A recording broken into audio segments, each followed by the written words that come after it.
नमस्कार, आप देख रहे हैं हार्ट ऑफ भारत। मैं हूं दिवाकर विक्रम सिंह। रियासी, कठुआ, डोडा, उधमपुर यानी जम्मू कश्मीर के जम्मू इलाकों के उन सभी रणनीतिक महत्व के स्थानों पर आतंकियों का और वो भी पाक में बैठे हैंडलर्स के द्वारा निर्देशित आतंकवादियों का कहर बरप रहा है। भारत की सेना और राष्ट्रीय राइफल्स, जो सेना के एक्सपर्ट्स ग्रुप हैं, वो बाकायदा इनको जवाब दे रहे हैं।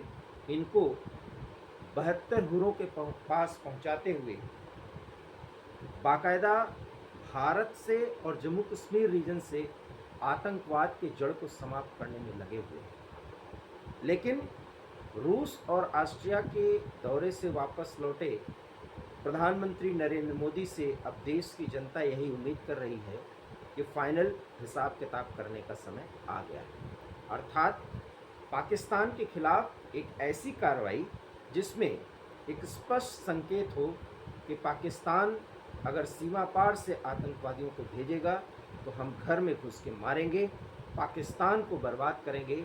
अर्थात जैसे को तैसे का जवाब दिया जाएगा। लेकिन जो लोग ऐसा सोचते हैं वो ये नहीं समझते कि इस तरह की कार्रवाइयों को करने में किसी भी सीमित और त्वरित कार्रवाई के किए जाने की स्थिति में वर्तमान परिस्थितियां जो हैं उसमें युद्ध भड़क सकता है, और वो युद्ध पूरे सीमा पर या यूं कहें फुल फ्लेज वॉर होगा। और युद्ध का समय ये नहीं है। ये प्रधानमंत्री नरेंद्र मोदी रूस के सामने, रूस के राष्ट्रपति से और वहाँ की जनता से जो यूक्रेन को बर्बाद करने पर तुली हुई है उससे कह आए। और यही नहीं, यूरोप के प्रमुख देश ऑस्ट्रिया में पहुंचकर भी प्रधानमंत्री ने यही कहा कि हमने अपने दोस्त पुतिन को समझाया कि ये समय युद्ध का नहीं है, बातचीत के जरिए किसी भी समस्या का या किसी भी रिफ्ट को खत्म करने के लिए प्रयास किया जा सकता है। तो क्या ये माना जाए कि भारत पाकिस्तान से बातचीत करके आतंकवाद को खत्म करा देगा, या पाकिस्तान बातचीत के बाद आतंकवाद को खत्म करने पर सहमत हो जाएगा? ऐसा तो कतई नहीं हो सकता, क्योंकि पिछले 5 दशक में और लगभग 30 साल से तो पाकिस्तान यही कर रहा है। और हम ये न भूलें कि पाकिस्तान की उत्पत्ति ही भारत के विरोध पर हुआ है, और 3 बड़ी लड़ाइयों के हार जाने के बाद पाकिस्तान शुरू से ही ये कसम खाया हुआ है, और पाकिस्तान एक परमाणु संपन्न देश भी बना है, वो भारत को तोड़ने, भारत को खत्म करने, विशेष करके जम्मू कश्मीर को भारत से अलग करने की कसम वहाँ के हुक्मरानों और आर्मी के जिहादी जनरलों की तरफ से ली जाती रही है, और अब भी वो ले रहे हैं। जबकि 2 जून की रोटी का भरोसा उनके अपने नागरिकों के पास नहीं है कि सरकार ऐसा दे पाएगी। जो देश इस समय IMF और चीन के रहमो करम पर जिंदा है, वो पिछले 10 सालों में काफ़ी वर्षों तक शांत रहने के बाद अचानक जिस दिन नरेंद्र मोदी ने तीसरे कार्यकाल की शपथ ली, उसी दिन से रियासी पर हुआ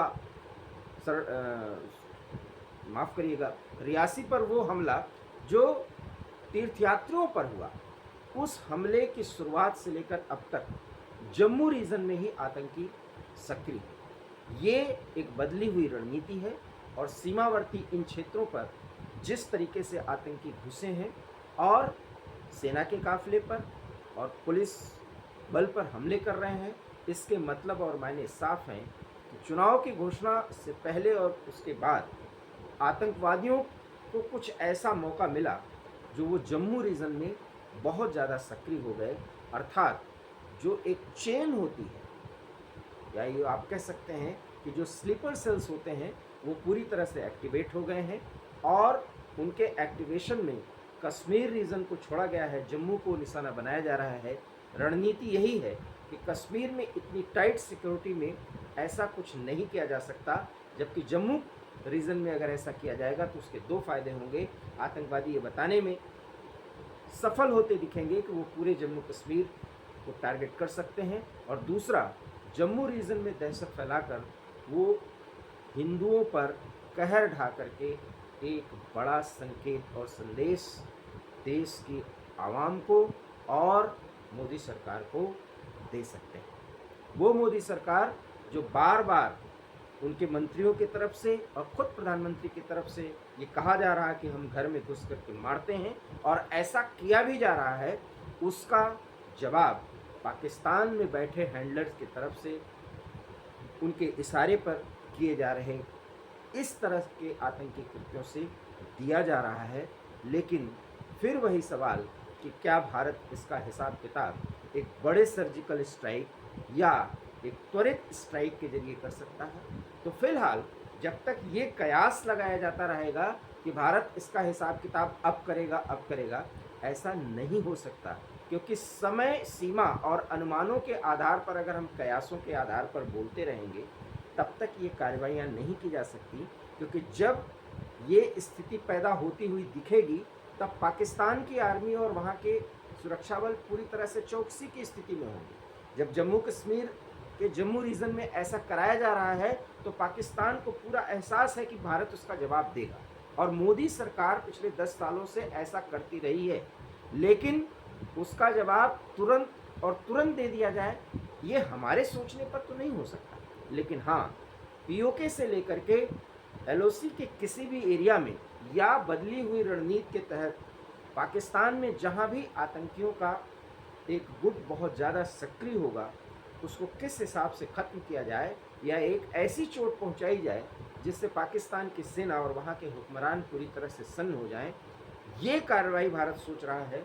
और इस तरह के कार्रवाइयों के करने के लिए और उसके पहले बड़ी तैयारियां की जाती हैं, क्योंकि एक भी गलती एक बड़े युद्ध को पूरी तरीके से बुला सकती है या उसको एक तरह से आमंत्रित कर सकती है, और ऐसा भारत कतई नहीं चाहेगा, क्योंकि रूस और यूक्रेन के बीच जो युद्ध चल रहा है, या इजराइल, हमास और हिजबुल्लाह या ईरान के बीच जो संघर्ष चल रहा है, उसमें पूरी दुनिया किस तरह उलझी हुई है ये आप देख ही सक रहे होंगे। जिस तरीके से चीन और दूसरी तरफ अमेरिका के नेतृत्व में जो नाटो की बैठक चल रही है, इन्हीं युद्धों को किस तरीके से कंट्रोल किया जाए इस पर विचार विमर्श हो रहा है। और ऐसे में अगर भारत पाकिस्तान के बीच एक गलती के कारण कोई युद्ध विस्तृत क्षेत्र में अगर फैल जाए तो फिर इसमें चीन के भी इन्वॉल्वमेंट का खतरा बढ़ेगा। और चीन जो अपने इशारे पर जम्मू रीजन में ये सब कुछ करा रहा है, मैं बार बार ये कह रहा हूँ कि चीन अब डायरेक्ट इन्वॉल्व हो चुका है, क्योंकि चीन को पता है कि भारत उसको सबक सिखाने के लिए बहुत तेज़ी से आगे बढ़ चुका है। तो कुल मिलाकर के जम्मू रीजन में ये जो हमला कराया जा रहा है उसके पीछे एकमात्र उद्देश्य है, क्योंकि सुप्रीम कोर्ट के ऑर्डर के बाद सितंबर लास्ट तक जम्मू कश्मीर में चुनाव कराया जाना है, उसको डिस्टर्ब करना। दूसरा, जम्मू रीजन को टारगेट करके हिंदुओं को और मोदी सरकार को स्पष्ट संकेत और संदेश देना कि हम तो पूरे जम्मू कश्मीर को निशाना बना सकते हैं, कश्मीर की बात तो दूर। ऐसा करके आतंकवादी अपने टूटे हुए हौसले और इरादों को अब एक बार फिर मजबूती के साथ सरकार के सामने चुनौती के रूप में प्रस्तुत करना चाहते हैं। लेकिन इसका जवाब भारत सरकार देगी, ये हमें विश्वास है। लेकिन किन परिस्थितियों में और कब और कौन सा स्थान होगा, इसका चुनाव तो सेना और सरकार करेगी। और इसके लिए अगर हम किसी टाइम बाउंडेशन पर विमर्श कर रहे हैं तो ये गलत होगा। फिलहाल जो आतंकी जम्मू रीजन में घुस आए हैं, कठुआ हो, रियासी हो, डोडा हो, उधमपुर हो, उनको घेर करके मारा जा रहा है। स्थानीय स्तर पर जो गद्दार उनका सपोर्ट कर रहे हैं, उनकी पहचान की जा रही है, गिरफ्तारी की जा रही है, और 72 हुरों के पास पहुंचाने का वो पूरा इंतजाम किया जा रहा है, जो अभी भी इस रीजन में बेहद सरगर्म और सक्रिय हैं। इनको खत्म करने के दौरान ही एक ऐसे रणनीति पर जरूर काम किया जा रहा होगा, और काम किया जा रहा है, जिसमें अब पीओके पर फाइनल एक्शन लिया जा सके। और जब कोई बड़ा एक्शन लिया जाना होता है उसके पहले बहुत शांति दिखाई जाती है, बहुत सोच समझ करके कुछ ऐसी कार्रवाइयाँ की जाती हैं जिससे लगे कि हम बचाव की मुद्रा में हैं। वास्तव में पाकिस्तान समझ रहा है उसके सामने अब बहुत बड़ी चुनौती आने वाली है। वो चुनौती कब आएगी, किन परिस्थितियों में आएगी, ये देखना बेहद दिलचस्प होगा। लेकिन इसके लिए हमें भी बहुत अच्छी तरीके से तैयार रहना होगा, क्योंकि एक बार पाकिस्तान को हमने युद्ध के आगोश में ढकेला तो निश्चित रूप से चीन उसके सपोर्ट में आएगा और फिर ये रीजन बहुत ज़्यादा अशांत हो जाएगा। और अशांति की उस स्थिति में भारत के लोगों के सामने भी बड़ी चुनौतियाँ आएंगी। आपको हमारा ये वीडियो कैसा लगा, प्लीज़ इस पर अपना कमेंट दीजिए, इसे लाइक करिए, शेयर कीजिए, हमारे चैनल हार्ट ऑफ भारत को सब्सक्राइब कीजिए। बहुत बहुत धन्यवाद।